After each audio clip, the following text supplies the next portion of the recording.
Prezados irmãos e irmãs, louvado seja o nosso Senhor Jesus Cristo e a sua mãe, Maria Santíssima.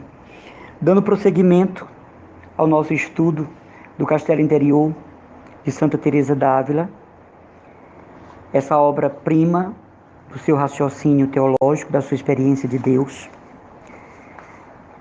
Nas primeiras 3 moradas do Castelo Interior, a santa vem dizer que é o tempo do conhecimento próprio, em que a alma vai entrar em contato consigo mesma.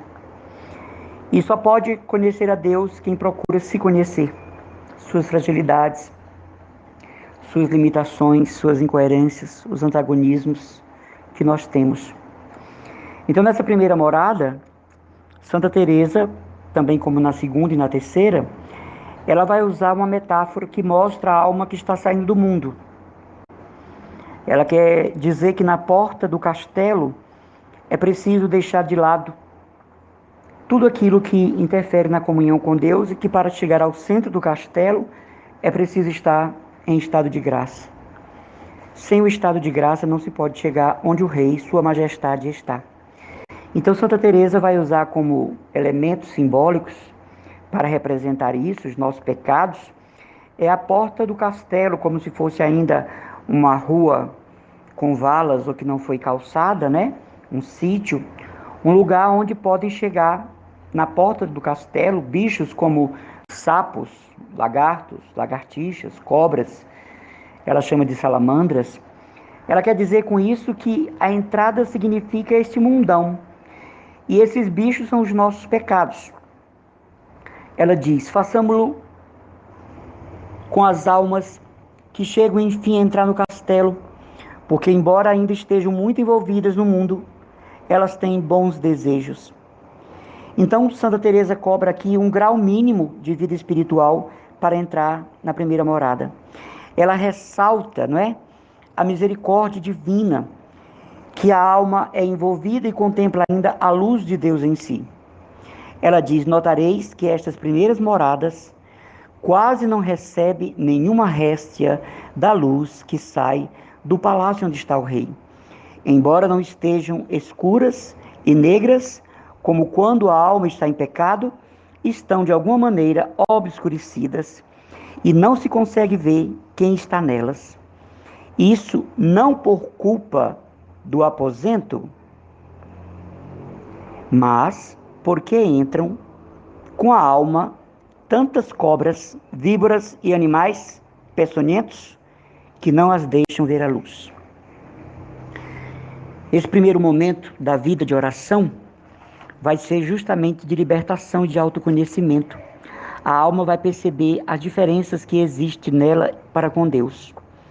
Mas é necessário isso para passar por essa porta de entrada do palácio. É preciso vencer esses bichos, porque nós não podemos entrar com eles. Ou nós os deixamos fora, ou nós não podemos chegar à sala do trono. Nós temos que nos separar deles, ou seja, os nossos pecados de estimação, os nossos pecados ocultos. Santa Teresa dizia, a meu ver, mais chegamos a nos conhecer realmente se procuramos conhecer a Deus. Olhando a sua grandeza, percebemos a nossa baixeza. Observando a sua pureza, vemos a nossa sujeira. Considerando a sua humildade, constatamos como estamos longe de ser humildes. Então Santa Teresa explica que a razão de as almas não entrarem logo nesta primeira morada está no fato de não quererem se libertar dos seus pecados. E por isso eles não podem passar adiante, diz a Santa Madre. Algumas guardam realmente a continência espiritual, mas outras são forçadas a continuar nos seus pecados. Santa Teresa diz que elas não têm força para lutar contra os vícios, contra os pecados. Mas é preciso deixar de se iludir pelo inimigo, diz Santa Teresa, que vem transfigurado em um anjo de luz. Esse é o contexto da primeira morada. Como eu disse a vocês ontem, como é difícil ter vida de oração. Como é difícil optar por Deus. Como é difícil querer Deus somente. Os apelos do mundo, os apelos da carne, os apelos da mente, sobretudo da mente passiva, são muito fortes. Então a alma, o ser, fica impedido de se dar a Deus. Queríamos nos dar a Deus, desejaríamos, achamos lindo na vida dos santos, mas quando chega em nós, não temos a força necessária para romper. Então Santa Teresa adverte que para chegar às moradas subsequentes, a alma tem que estar em estado de graça. A segunda morada do castelo interior, ela diz que é o tempo da tentação. Satanás não quer perder aquela alma, então ele vai investir de todas as formas para derrubá-la, não é? Santa Teresa fala que aqui Satanás se mostra interessado na alma, muito embora o seu interesse é perdê-la, seu interesse é condená-la, o seu interesse é, como eu disse a vocês, falando sobre o inferno, é rir e debochar da alma que um dia acreditou em Jesus, que um dia o seguiu, que um dia o serviu. A Santa Madre diz que a alma aqui vai precisar muito de direção espiritual, vai precisar conversar com pessoas sábias, vai precisar de leitura espiritual, vai precisar de ouvir sermões que fortaleçam a sua convicção, trazendo para o nosso dia. Vai precisar ouvir pregações, vai precisar buscar ajuda espiritual, vai precisar buscar o formador, o orientador, o pai espiritual da obra. Para quê? Para que se fortaleçam os vínculos da fidelidade. Santa Teresa diz que nessa segunda morada há o risco da alma voltar atrás. Muito embora ela diz que quando a alma está envolvida pelo amor de Deus e aqui ela já começa, dificilmente ela troca Jesus por alguma coisa. Mas as almas fracas, na segunda morada do castelo interior, podem botar tudo a perder. Se cansam, criam um fastio. Já na segunda morada, vejam vocês. Por quê? Porque até a terceira morada, Santa Teresa vai estar explicando sobre o autoconhecimento. Eu só posso servir Jesus quando eu conheço minhas falhas, minhas limitações, minha pequenez. Eu só posso me dar ao seguimento de Jesus quando eu sei no que este seguimento vai implicar em minha vida.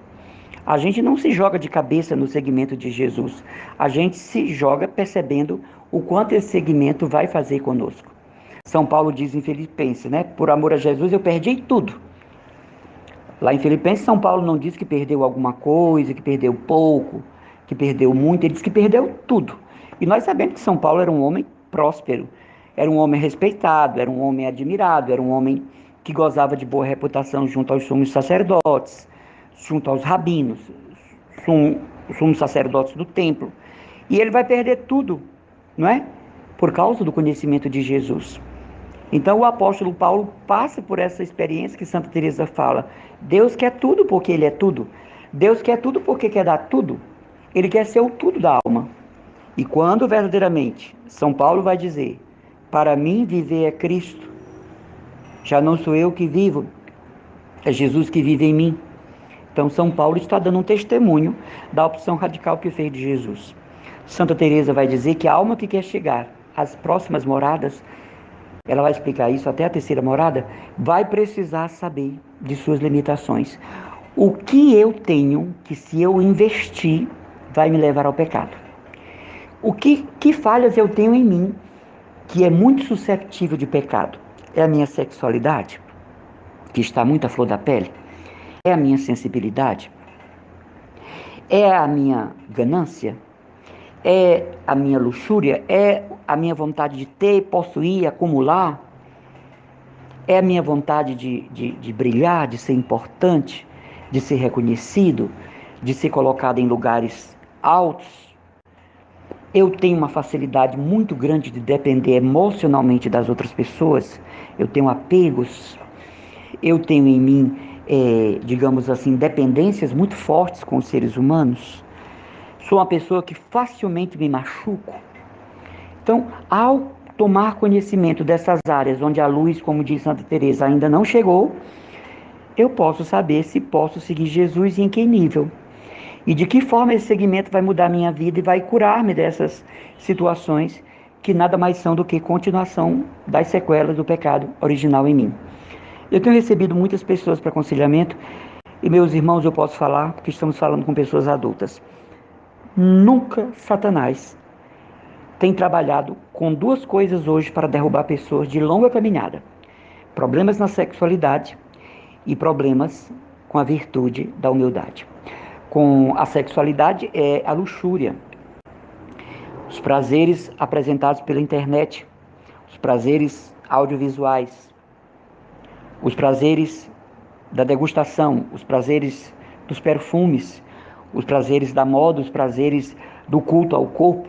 Nunca as academias estiveram tão lotadas, e eu não digo que você não deve ir à academia, mas eu estou musculando o meu corpo, digamos assim, eu estou esculturando o meu corpo para quem ou para quê?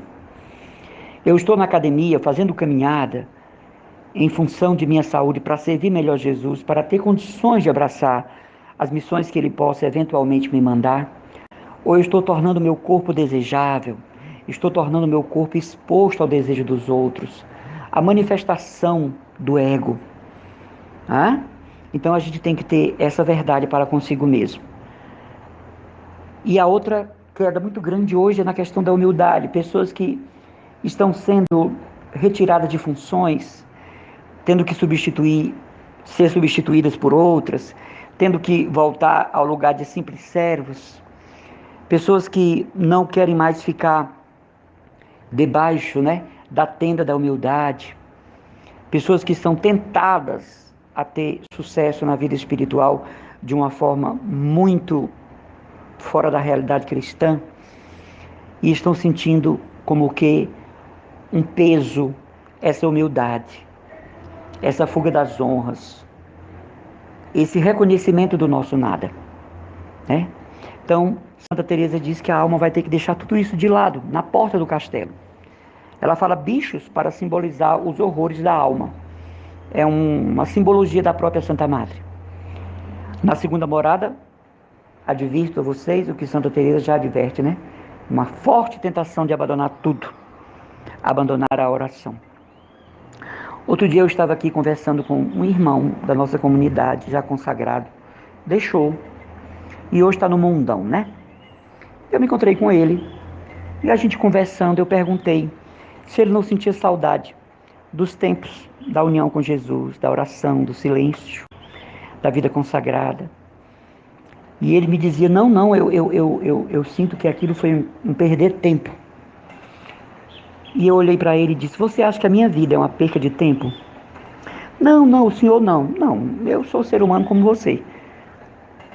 Porque quando você diz isso, que perdeu tempo sendo uma pessoa consagrada, então eu estou perdendo meu tempo também, você acha? Você acha que a inteligência não está em mim? Você não acha que os dons do Espírito Santo não estão em mim? Que a versatilidade humana não está em mim? Que aquilo que é próprio do ser humano não está em mim? Então o que acontece com essa pessoa, né? Ela vacilou na observância, na vigilância, no cuidado, no zelo com o templo do Senhor. O centro do castelo é a sala do trono. É onde vamos estar diante da majestade. Mas eu sou o castelo, eu sou o templo. Então, se eu não cuido das entradas, como diz Santa Teresa, se eu não tenho cuidado com as entradas secretas do meu ser, eu vou resvalar e eu vou cair. Queridos irmãos, vigilância. Procurar ajuda espiritual. Ler bons livros e de bons autores. Ouvir a palavra. Estimular-se espiritualmente. Partilhas que nos afervorem. Vocês já experimentaram conversar 2 a 2 e cada um faz a pergunta para o outro: como anda o seu caminhar na santidade? Como anda a sua vida de santidade? Vocês já experimentaram fazer isso? É tão bom. Uma partilha a 2 sobre a santidade, onde o outro confia em nós e nós confiamos no outro, onde o outro partilha e nós partilhamos e nós nos entreajudamos. Procurem fazer isso, uma partilha a 2. Como anda a sua santidade, meu irmão? O seu caminhar na santidade. Isso faz com que a gente se sinta como que aglomerado aos outros. Nós não estamos vivendo sozinhos o mistério da santidade e da vocação, mas com outros irmãos que comungam dificuldades, que passam por situações difíceis e sofrem até vexames espirituais. Que Deus nos abençoe, nos guarde, pela intercessão de Santa Teresa de Jesus. Amanhã falarei da terceira morada. Rezem por mim também.